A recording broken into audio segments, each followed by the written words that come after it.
Welcome to COVID and Climate Change Correlations, a weekly video podcast where I, Daniel Sanderson, engage in a stimulating conversation with post-Keynesian economist Steve Keen.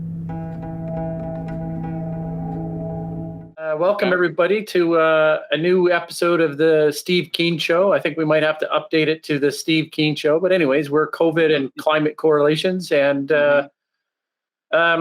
today's a little bit of a free-for-all, but on topics. One activity that I thought we could do is look at a couple videos on the internet. And I don't know if Scott and Steve are both open to this, but I had a Nordhaus video. Oh, that'll be fun. Okay. Yeah, I mean, he wasn't going into great depths. It's only 4 minutes, and let's watch him. Why not? Okay, and then I also have Shapiro talking about climate change, and I before we jump into it, I wanted to say that I can see what Steve is talking about now. I can really see the shortfalls or the shortfall and the foundations that our politicians and thought leaders are basing their foundations on. So that's the Shapiro piece. But in the meantime, let's listen to William, and just give me a second while I pop that up.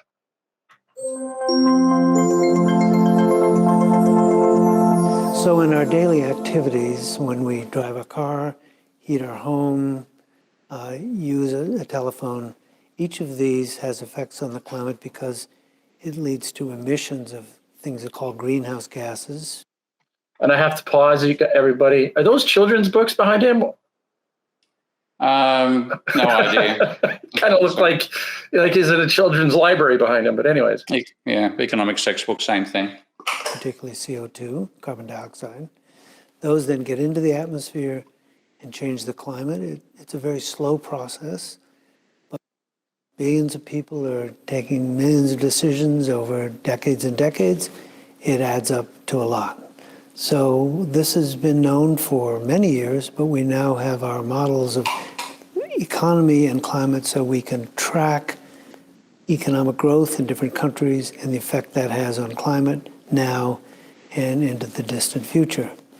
So then the next linkage is back on the economy, which is as the climate changes, this leads to impacts in different areas. For example, as the climate warms, there will be certain effects on agriculture, particularly in warm areas, that the crops may not grow so well. In the coastal areas, there will be rising ocean levels. There's also will be issues such as more intense hurricanes and therefore more damaging hurricanes. And the list goes on and on. So you see the economy affects the climate, but the climate comes back. It's not just the economy, it's actually the economy plus things we do in our daily life.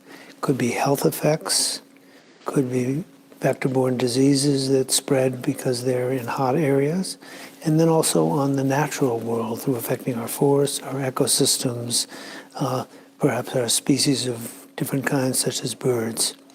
The linkage then is to link them. What we want to do is link that so we change our economic structure to slow the emissions, to reduce the damages.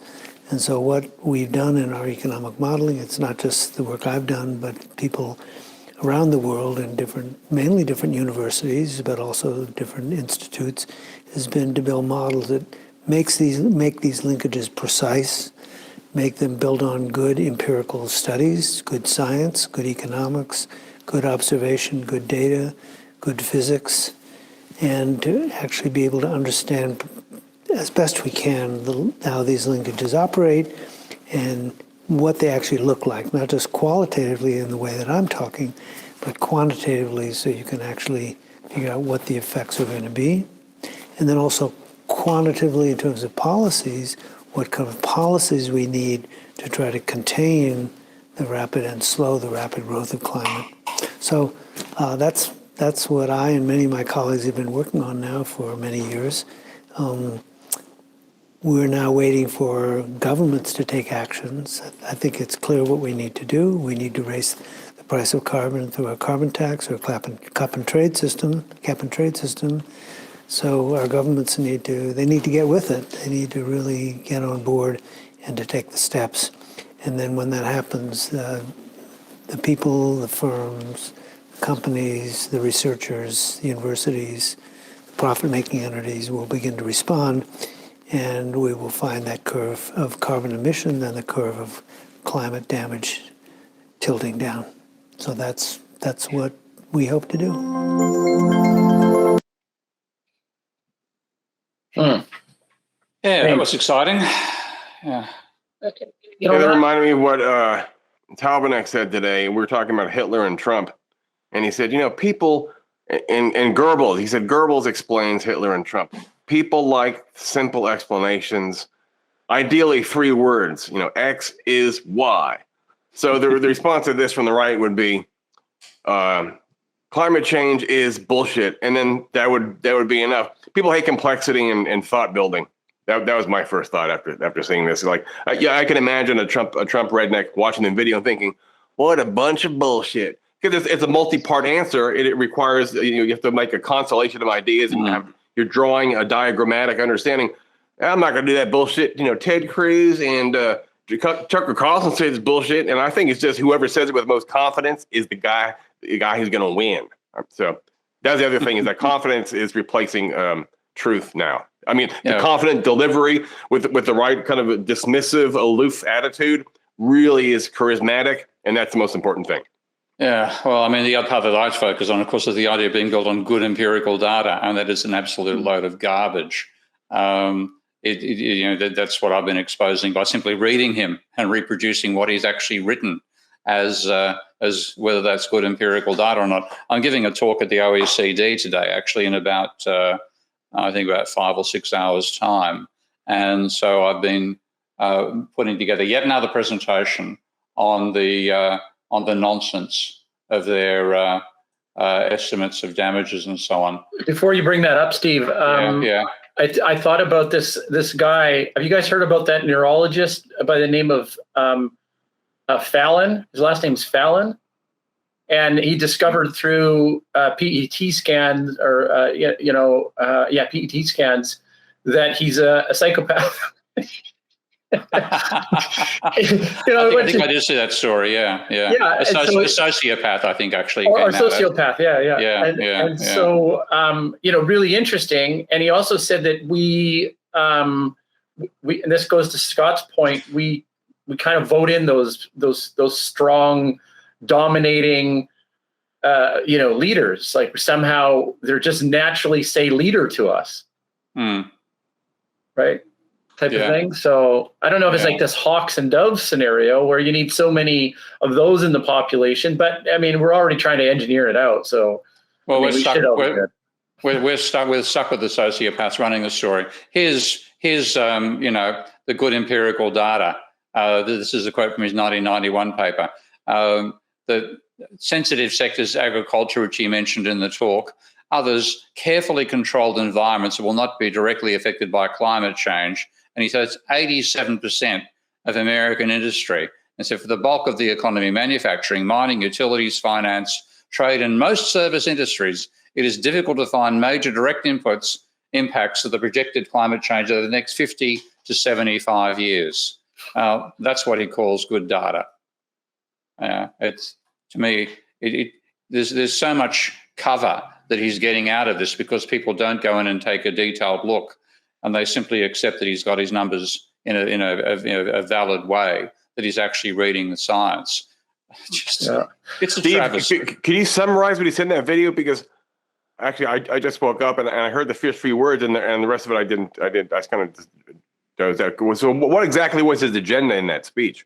Oh, it's just saying, we're working out what's necessary, and it's the politicians' fault they haven't followed our advice, fundamentally. But of course, what their advice says is that if you don't do something about climate change, the growth rate is going to drop from 1.45% per annum to 1.44% per annum. So he's better than nothing but he's wrong about what he's saying. He's underrepresenting the crisis. Yeah, he's trivialized the crisis and then saying, oh, they haven't reacted to my trivial numbers. Yes, they have. They've done nothing. Okay. So, I mean, this is just one more quote from the IPCC report written by one of his compradors, Richard Toll. And this one says, let's see, hang on, economic activities such as agriculture, forestry. Oh, hang on. Somebody else is presenting, apparently. Is that right? No, you're up there. You probably were still up there last time. Yeah, we can see.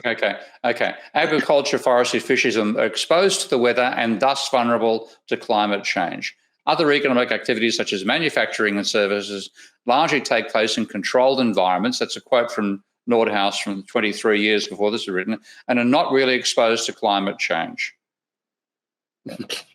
And so that nonsense means that they end up with results where they say like a 3-degree increase in temperature. His first estimate of the impact of a 3 degrees Celsius, which is say 5 degrees Fahrenheit increase in global temperature, was that it would reduce GDP by 0.25% by the year 2100. Okay, so if climate change, if we had a planet where climate change didn't occur, the GDP on that planet would be 0.25% higher than on a planet where climate change caused a 5-degree Fahrenheit, 3 degrees Celsius increase in global temperatures. And then they're wondering, and then they get, well, the cost of carbon should be, $40 a ton or something like that to prevent that happening. And politicians look at it and say, $40 a ton, what will that mean at the pump? That'll mean I don't get elected. Okay, well, it's not going to matter anyway if I don't do anything. And this is the sort of logic. Right, that's right. It pisses me off beyond belief that these bastards are using, saying, well, we've come up with these prices of carbon and the politicians haven't done it. So it's the politicians' fault. The price of carbon should be, given the damages that we're now about to approach, the price for carbon is close to infinity.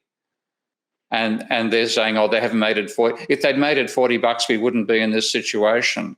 But they've actually delayed us for half a century in taking meaningful action.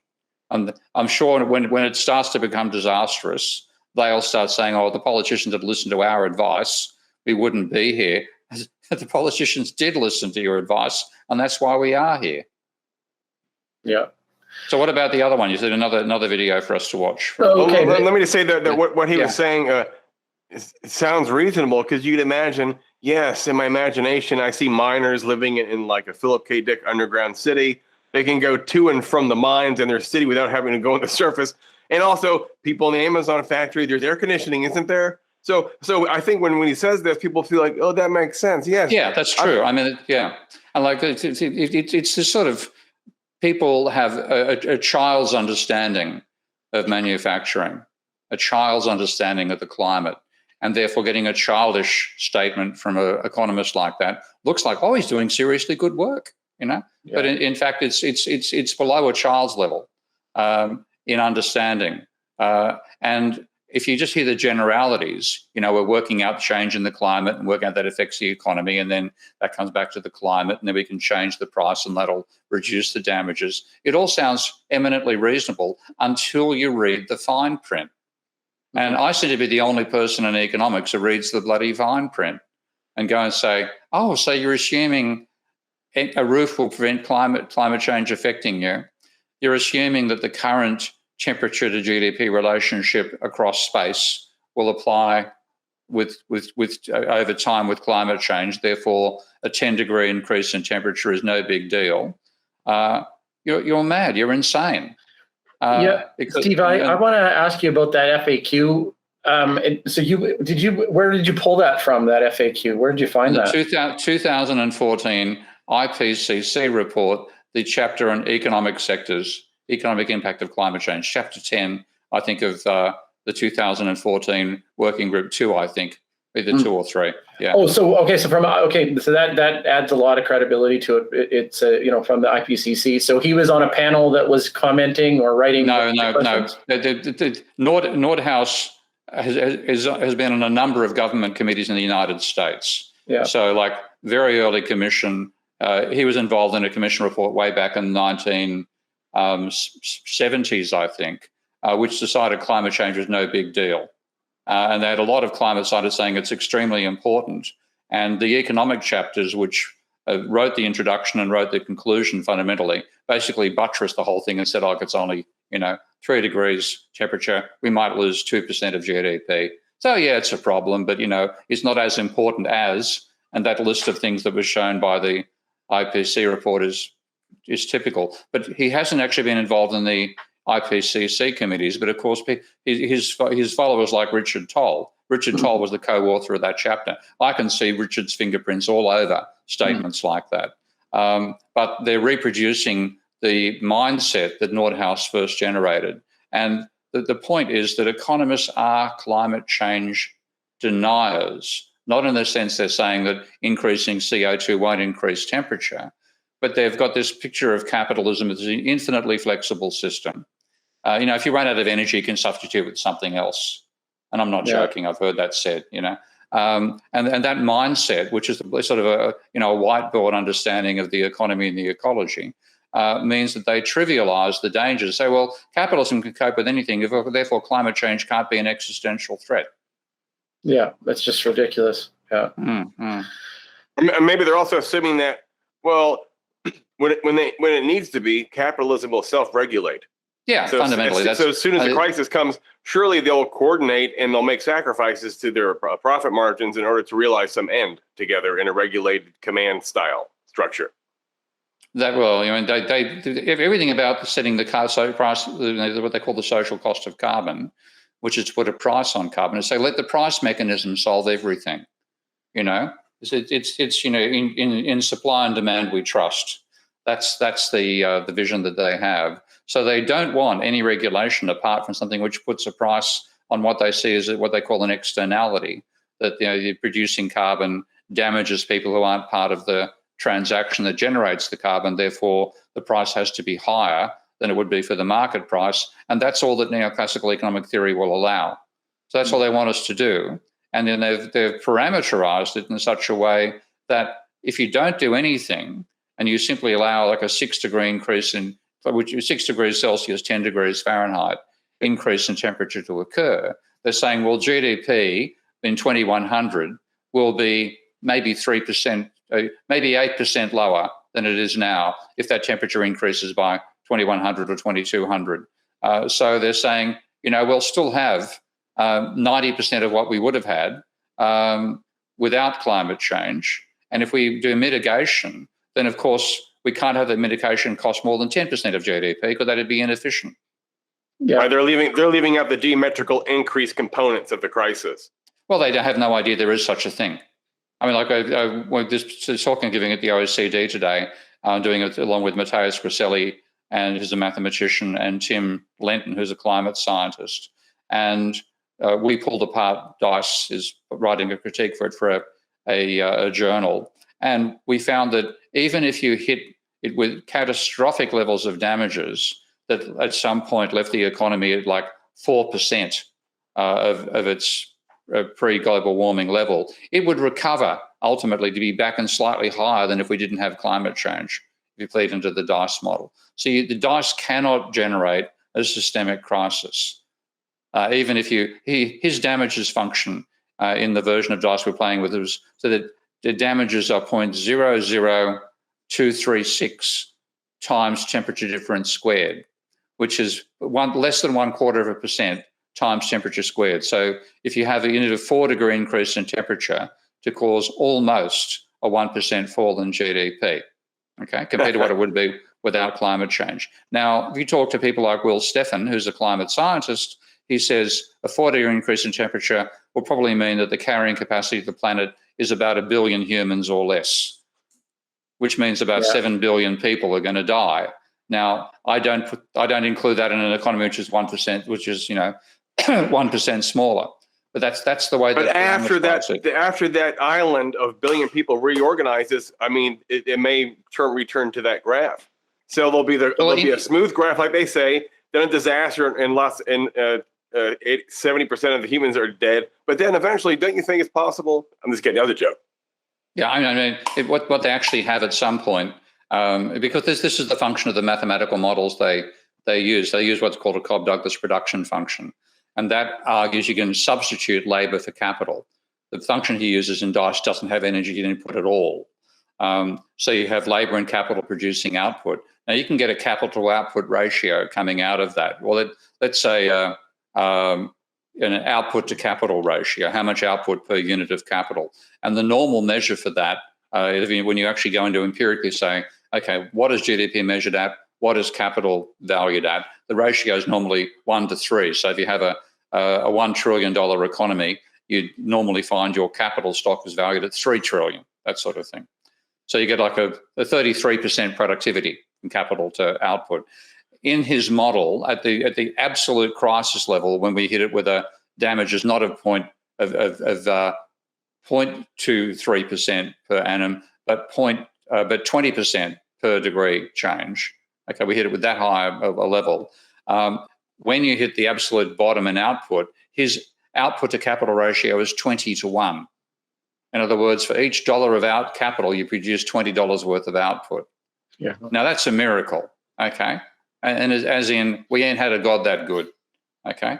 That's never happened. But that's what comes out as an empirical prediction out of his model when we hit it with high damages, that capital will become 60 times as productive as it is during a crisis. And what are the inputs that determine that ratio? Just the fact they've got labor, and they say output is technology times labor times capital, where labor and capital are raised to powers that if you double both inputs, you double the output. It's what's called constant returns to scale. But what they assume, what Nordhaus assumes this, and all the other models I've seen do too, they assume that population continues rising. So they have an exogenous population which follows a logistic curve. So they pretty much predict that no matter what happens on the planet, human population will gradually taper to 10.5 billion people. And they have technological change going on without any damage either.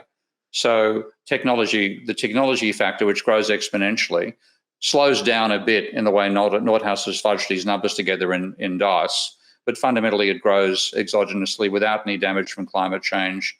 Population grows without any damage from climate change.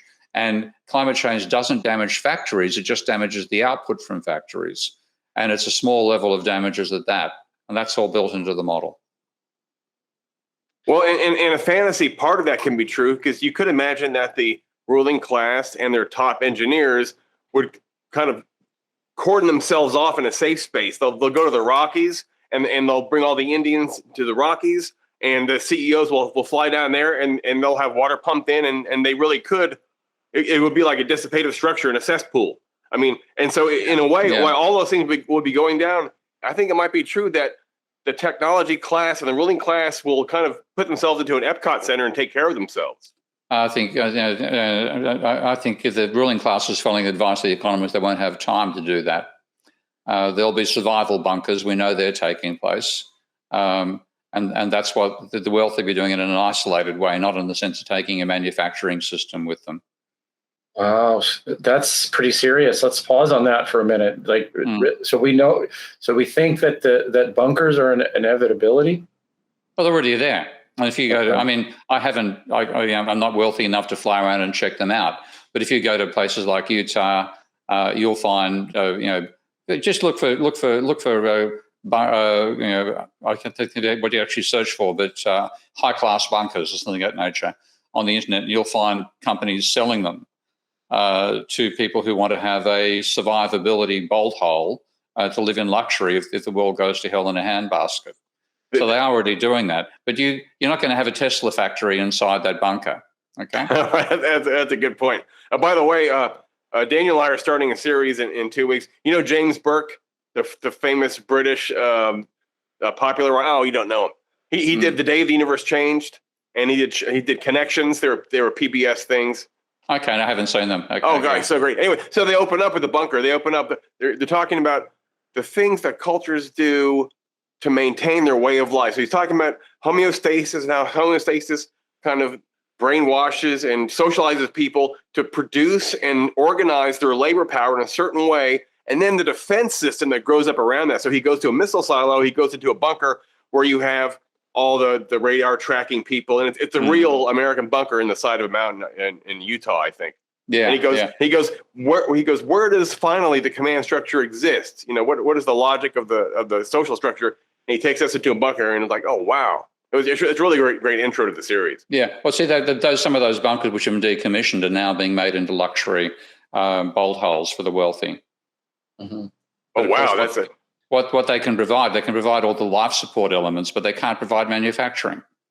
Okay? That's on a scale beyond anything you can put inside a bunker. So, well, there could be mutants outside the bunker, and they could be producing things and then shipping them in on a underground conveyor belt where the other mutants are working. That's called people with jobs, I think, as according to Chomsky, right? I loved a little dose of Chomsky. I was listening to him, and he was saying that, you know, if you have a job, it's servitude and you're a slave, right? So, I mean, I love Chomsky, right? But it just, he's a little hard to get to not, you know, he's a little hard to distance from, I think, you know, it's yeah.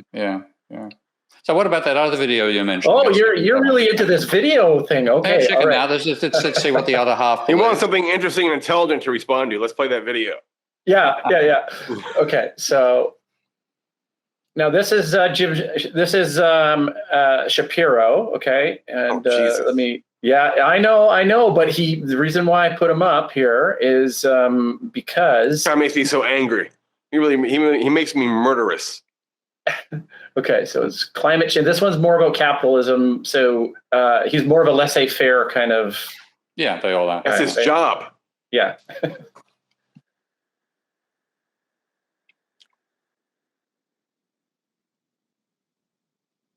These fuels are efficient. They just are. It that way. That's just the way things are. And if you're asking a family in the middle of sub-Saharan Africa not to use carbon-based emissions because you are worried about climate change in 100 years, while they are worried about literally their children dying from heat exhaustion, or they are worried about their children dying because they cannot use fossil fuels to power light bulbs, right? Because there have to be energy plants, right? That is first worldism at its best. Right? Those environment. I mean, it is a sad fact of human life that environmentalism is a first world concern. It is, because when you're trying to get by and make sure your kids don't die, this is last on your list of things that you care about. So if you really believe that you are going to cram down a carbon-free world on people who are literally, in many cases, burning animal dung for fuel, you got another thing coming. Hey, it also happens to be a pipe dream. When people say, oh, the Paris Accords, the wonderful Paris Climate Accords. We'll get to that in a second. But suffice it to say, China and India both signed on to the Paris Climate Accords. They are the world's leading carbon emitters. They're not going to lower their emissions anytime soon. Again, that is because if you are a developing country, you would like to become a developed country. And the way that you do that typically is by using carbon-based fuels.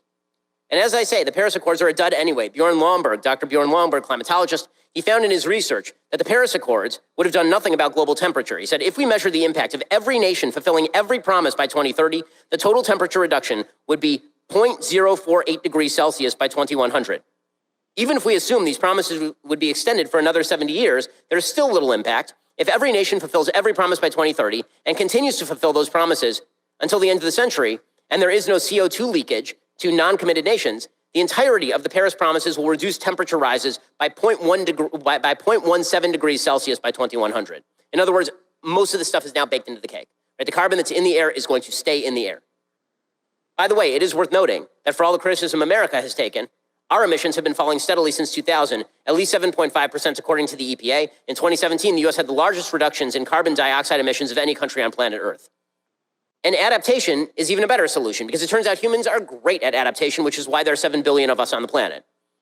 And one of the great ways that you adapt is through capitalism, because one of the reasons that you are going to have a better world by 2100 than you have today, despite climate change, is that the economy is going to continue to grow by virtually every estimate. Warren Cass of the Manhattan Institute points out, regarding Nordhaus's model, by 2100, regardless of climate change, the entire world is more than 6 times wealthier than in 2015. Because we keep getting better at doing stuff. Human beings get better at doing stuff. So should we build more seawalls? Absolutely. Should we take mitigating measures? Of course. And does that involve infrastructure building? Sure. But if we are talking about completely destroying the entire carbon-based economy in favor of unproven technologies that do not compete on a per capita level, people don't know what they're talking about. This is particularly true with regard to some pie-in-the-sky folks on the left. Now, you want to know how somebody is pro-science and somebody's anti-science? Ask them a quick question on global warming. Should we get rid of natural gas and nuclear power? If their answer is yes, they are not serious about climate change. The entire American reduction in climate emissions is due to the substitution of natural gas for oil. The entirety. I'm sorry that carbon-based fuels are efficient. They just... Yikes, hey? Yeah, this is where the economists are giving talking points to climate change deniers, which is one of the points I'll be making in the OECD today. I mean, for example, on the gas versus nuclear, I'd say yes to gas and no to nuclear. Keep nuclear, okay? I've been well enough persuaded by my engineers that it's a lot safer than it was 40, 50 years ago, and that it could be a lot cheaper as well. And therefore, yes, we need base load and nuclear will do it, not gas. Now, lumping the two together was an intriguing little episode by him. But what they are saying, of course, the economy will be 6 times bigger by 2100. In other words, there are no serious consequences on the economy from climate change. And that's coming straight out of Nordhaus, Toll, Mendelssohn, and even, as I found out now, Gernot Wagner, who I had some time for before his most recent paper. So they're providing the talking points for climate change trivializers, climate change deniers.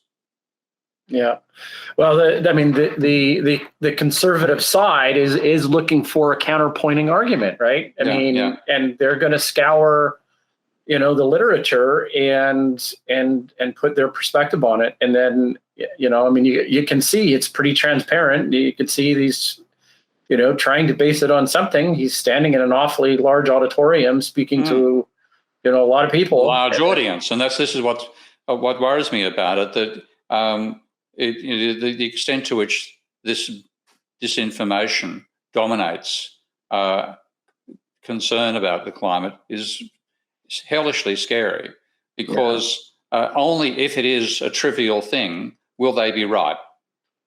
Okay, so it's all dependent upon climate change having a trivial impact upon the planet. And I've realized when they say climate change, they're not actually tying it down to anything. So I've just read a recent paper by Dietz and 2 others in Wagner, where they supposedly measure the impact of tipping points on the economic output. And they have 8 tipping points they look at. And we're talking the biggies here. We're even talking permafrost going and ocean methane hydrates going, which are things which the scientists themselves have left out because they think that's not going to happen to at least a century. They think not for the permafrost, that may be happening now, but the ocean methane hydrates. So they have the Arctic gone, Greenland gone, West Antarctic gone, the AMOC, the Gulf Stream gone, and all these methane hydrates. The Indian monsoon made crazy by extra rainfall. And they say that at 6 degrees temperature increase, that'll reduce GDP by 1.4% compared to a world in which 6 degrees did not trigger any of those tipping points. And this is supposed to be a serious contribution to the literature. What it's saying is fucking ignore it. Yeah. Okay. They're not saying, you should put the carbon up, and say, yeah, we know what you're saying. Fucking ignore it. Right, we'll do that. And they're going to take that as cover.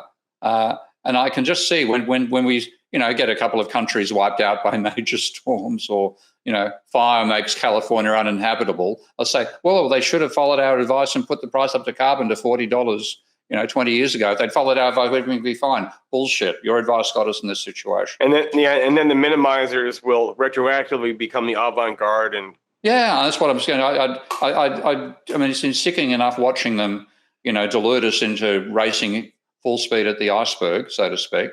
But to have them then claim they're the ones who rescued us, after we hit the iceberg, get the fuck out of the boat, okay?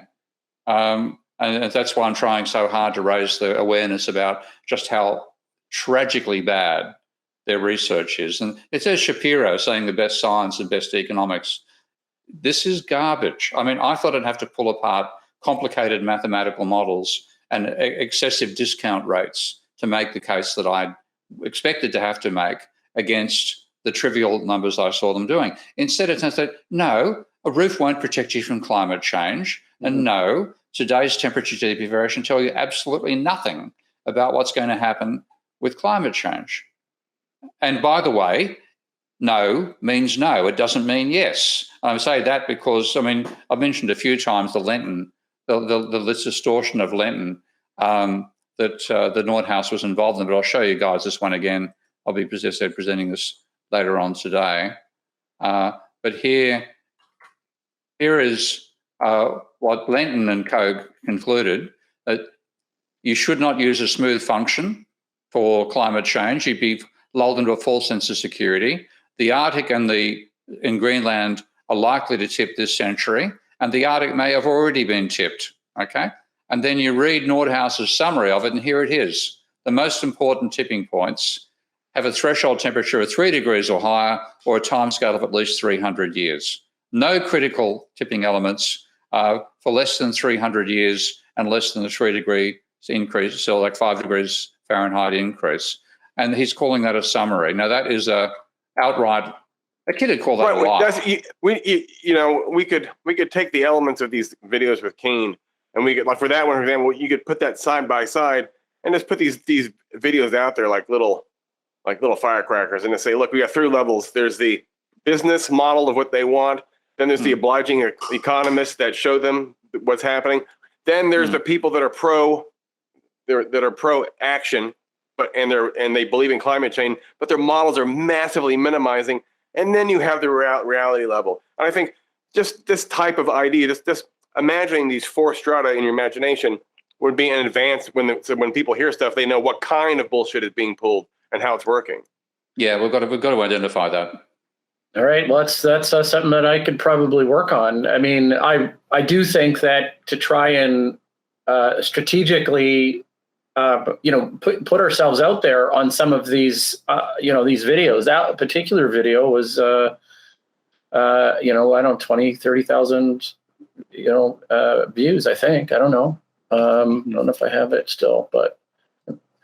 But I mean, they have really good diagrammatic and animation software where there's little figures moving around, and actually the software does everything for you. So with Keen's voice, we could have someone talking in the ear of an economist, the economist writing a certain paper, and then the camera jumps up to look at the actual research, and then there'll be laughing faces when they compare the research to the summary, like this happened like that. You can imagine an arrow going across, and then an X goes on the arrow to show that inference is false, but then you show how that feeds back into the policy chain and the policy, and then you have a little animation of a little factory spewing clouds, and then at the end you have skeletons and mutants. I think people need to have things simplified like that to understand how does policy fit into a chain reaction, and what is a chain reaction? What does it mean to have a nonlinear chain reaction? How come the slope between 70 and 72 degrees in Florida, it really isn't the same type of slope you get when things get significantly past that in other places? Like Steve's always talking about.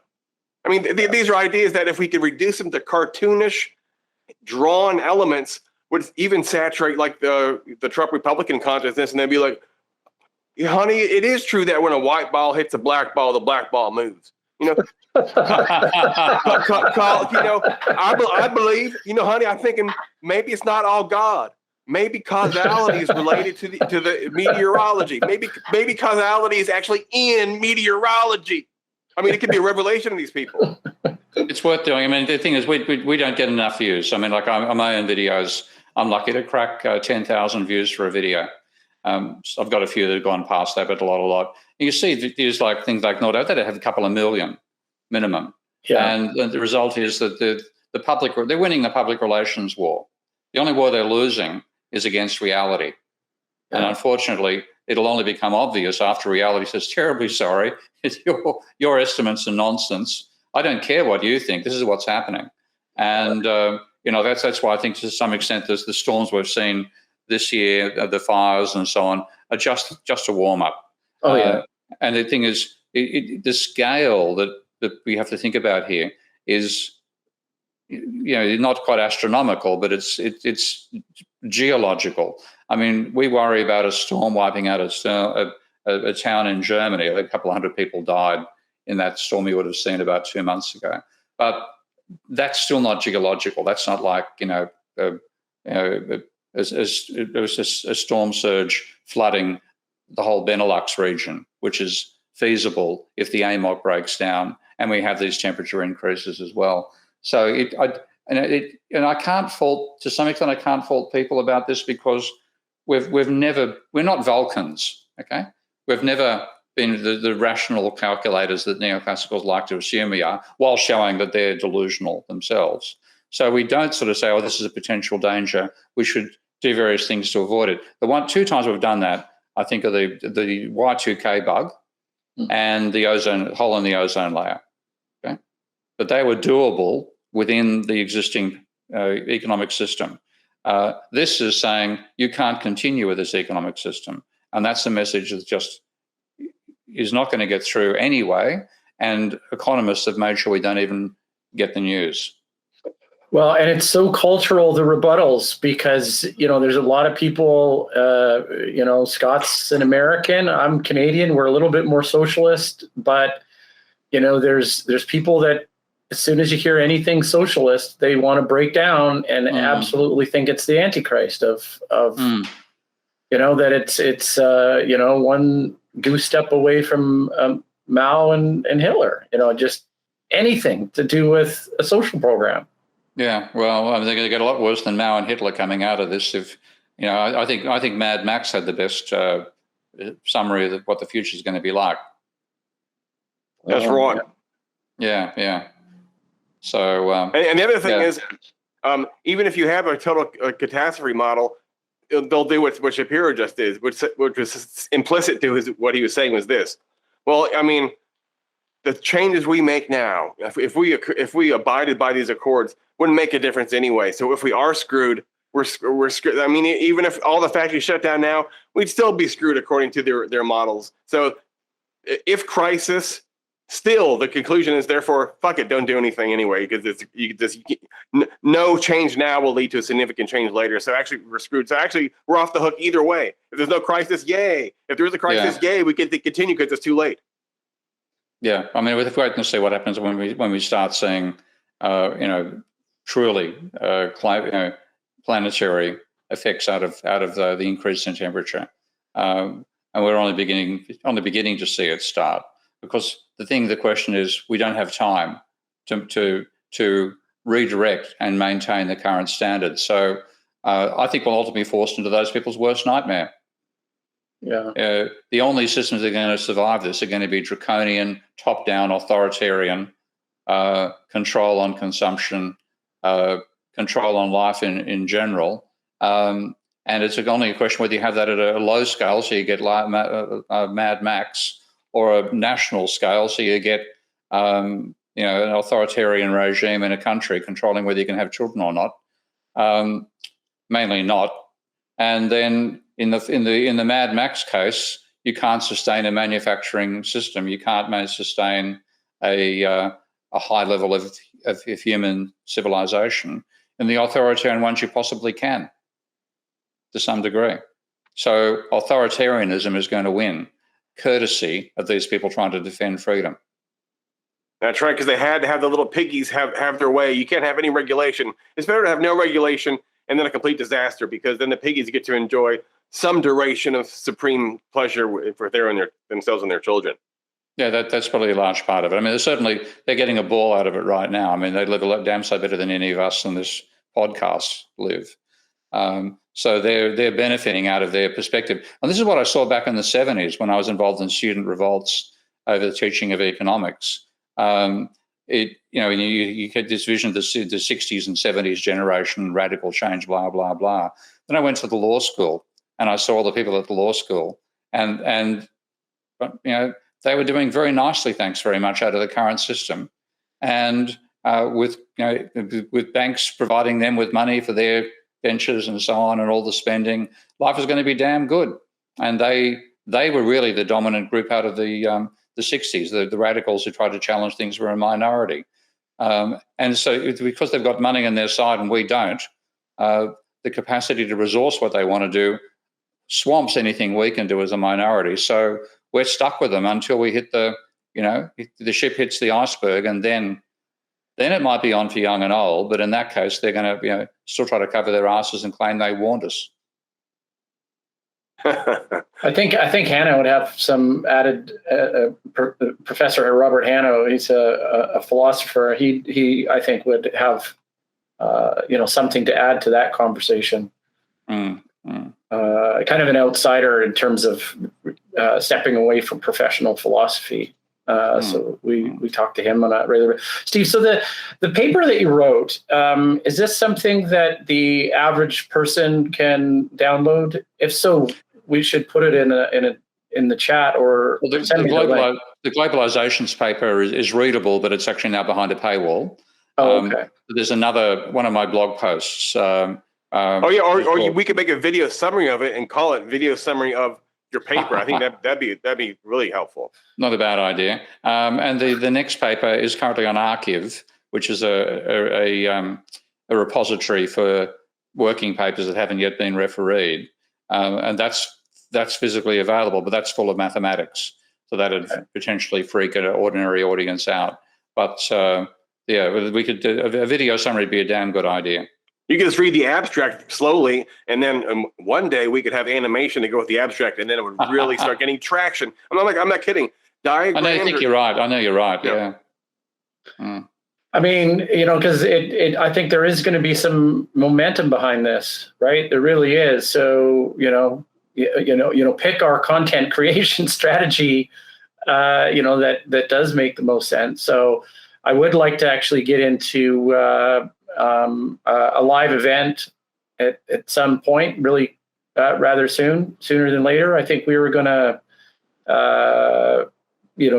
jump behind your Patreon or something, or put a live stream on your Patreon or something.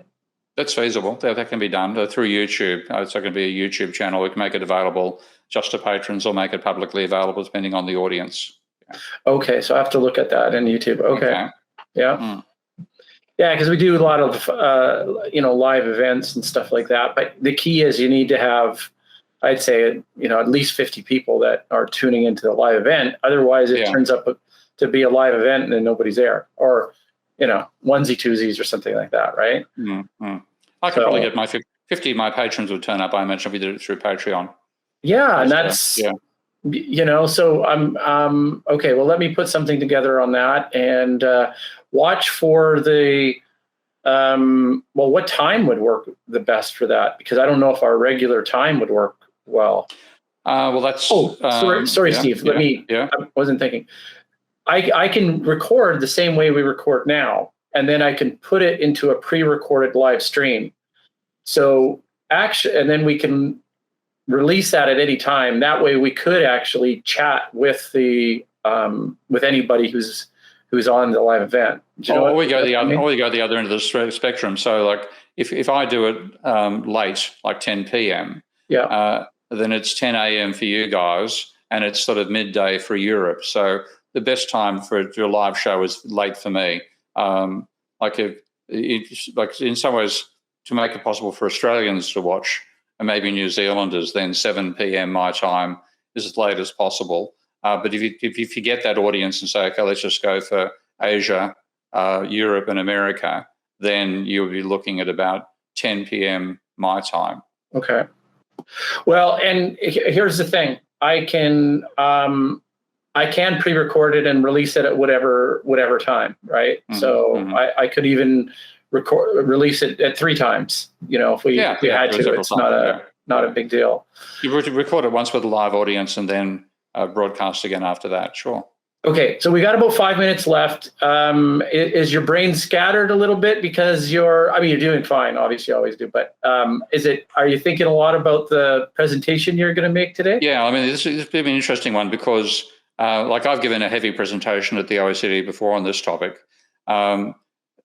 This one will have myself and Tim Lenton as well. And Tim is the climate scientist whose work has been contradicted by Nordhaus and then used as a justification for not including tipping points. So I hope this is going to be a cognitive dissonance event for the attendees.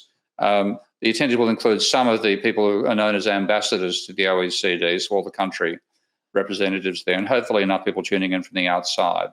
But I've been saying Lenton has been distorted by Nordhaus. Lenton will be there to say he's been distorted by Nordhaus.